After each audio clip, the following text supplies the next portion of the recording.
When I was 11, I picked stocks. I had the whole wrong idea.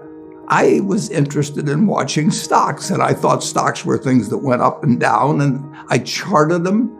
I read books on technical analysis. I read Edwards and McGee. I think that was the classic then. Hundreds and hundreds of pages. And I read that whole thing over and over again. I read everything. And I thought the first 8 years, I thought the important thing was to predict what a stock would do and predict the stock market. And then I read Ben Graham, when I was 19 or 20. And I realized that I was doing it exactly the wrong way, but it didn't hurt that I had that background and everything.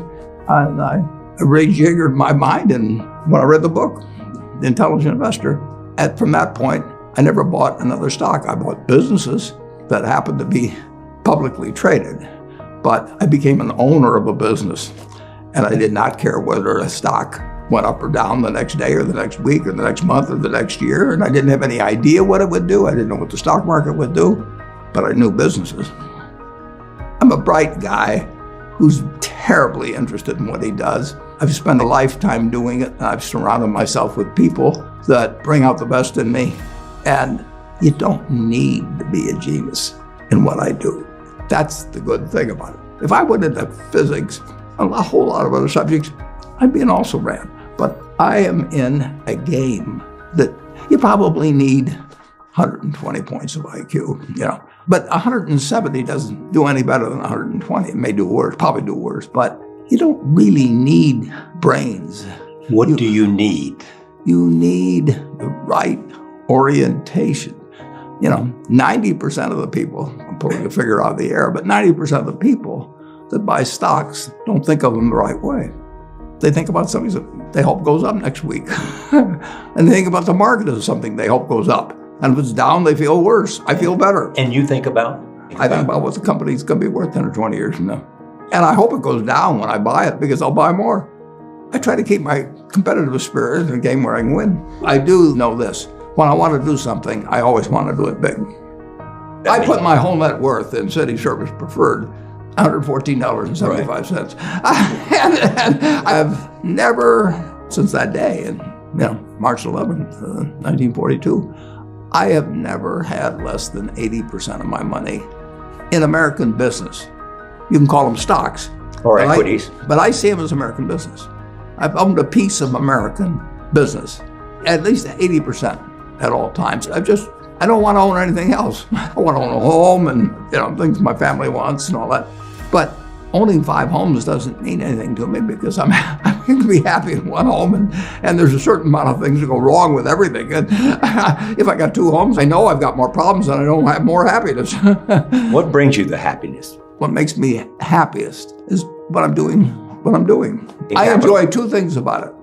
One, I know I'll win over time. That doesn't mean I'll beat everybody else or anything like that. But I'm in a game that's very, very, very easy if you have the right lessons in your mind about what you're buying. I'm not buying stocks. I'm buying pieces of overwhelmingly American business. And I'm happy when I'm doing it. I'm happier when stocks are going down, because I can buy more of them with the same amount of money. I'd be happy if I was a farmer. I'd want farmland to go down so I could buy more acreage. It just makes sense. I'll tell you the second thing I really like. I like being trusted by people. I would rather do what I do with partners than do it sitting in a room myself, even though I might make more money that way. Let's pretend there is no stock market. Let's say I had to buy these privately, like you buy a farm privately, like you buy an apartment house privately. They're investments. So you're looking to say, what can I do with money I've saved to put it away so I feel good about getting it back later under any circumstances, but not necessarily on a given moment. But if I have a farm, it's going to take me a while. But people would be so much better if they actually didn't have a stock market in terms of buying businesses. The United States economy, and it's very easy to look at the statistics on it. I mean, more people, a greater percentage of the American population is wealthy now, or having more income now than they've ever had. And if you look at whether Bank of America will give you their average deposit, I mean, you just look at the wealth. The That doesn't mean everybody's wealthy, but it does mean relative to any other period of time. I mean, people have more money now. They get mortgages at lower rates than they've ever gotten. So if they want to buy a house or something, right today, you live in an environment where the bottom 2% in terms of income in the United States, the bottom 5%, and for sure the top 1%, all live better than John D. Rockefeller was living when I was 6 years old. John D. Rockefeller was the richest man in the world.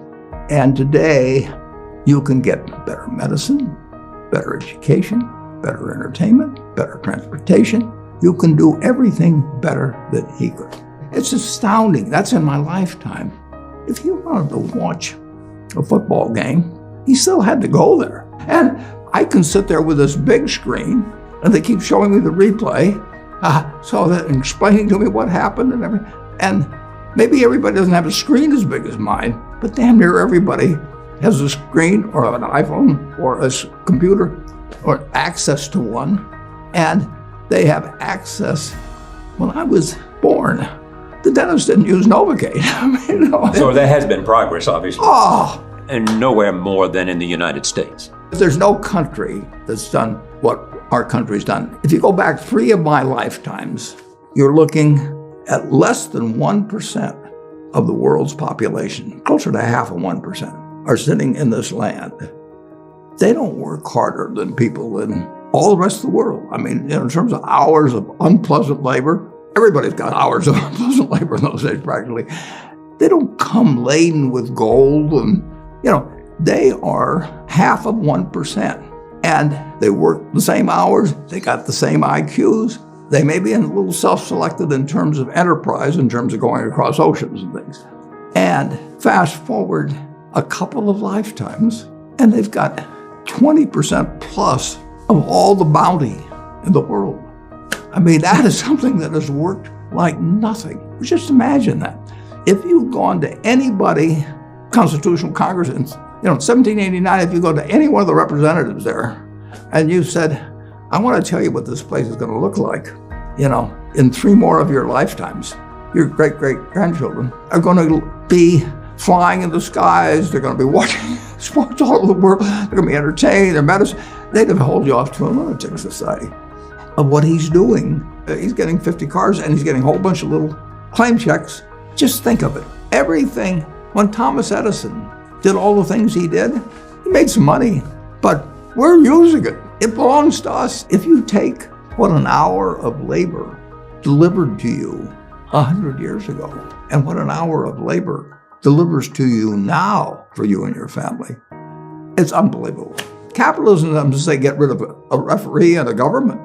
We've got a government that can tell capitalism what to do. And they do, and that's just what they should do.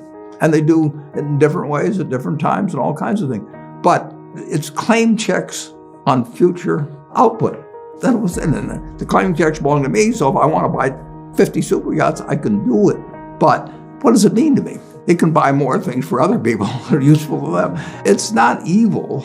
The federal government is the boss in the end. And they shouldn't screw up capitalism, and capitalism shouldn't screw up the federal government. It's very simple. It's evolving, always. We started in 1789. We had business, and it's gotten far, far, far, unbelievably more productive for people. And the only thing it can do with what it produces is give it to other people. It isn't like the 50 richest guys in the country can say, I'm just going to eat everything. They're turning out products. iPhone that I have, which I'm probably the least capable guy in the world of working with it, but it makes life better. But that comes with government.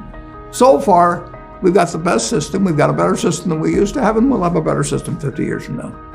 Why are you so sure? Well, I've seen 91 years of it. I've never seen a period where I didn't believe that. Not every aspect. We can go backwards in some. No, it's not. But it's unbelievable what has happened. I mean, just think of it. We've had a civil war. We've had a Great Depression. We've had all these things. Pandemics. Yeah, I'll guarantee you we'll have something, next year and the year after and the year after. But in a herky-jerky but dramatic matter, business moves forward, government moves forward, more important, people move forward. I mean, I am happy to tell people that the same thing I've told them before, but it's They'll never get the message, most of them, but a few do, that the most, best thing to do if you want to invest for the long term His index. And it's the S&P 500 index. Right. And what's happened, of course, is that organizations like to grow. So they set up indexes on different industries, different countries. And as soon as you do that, you're violating basically what Jack Bogle said. He says you don't know enough to pick the right businesses, which means you don't know enough to pick the right countries, you know enough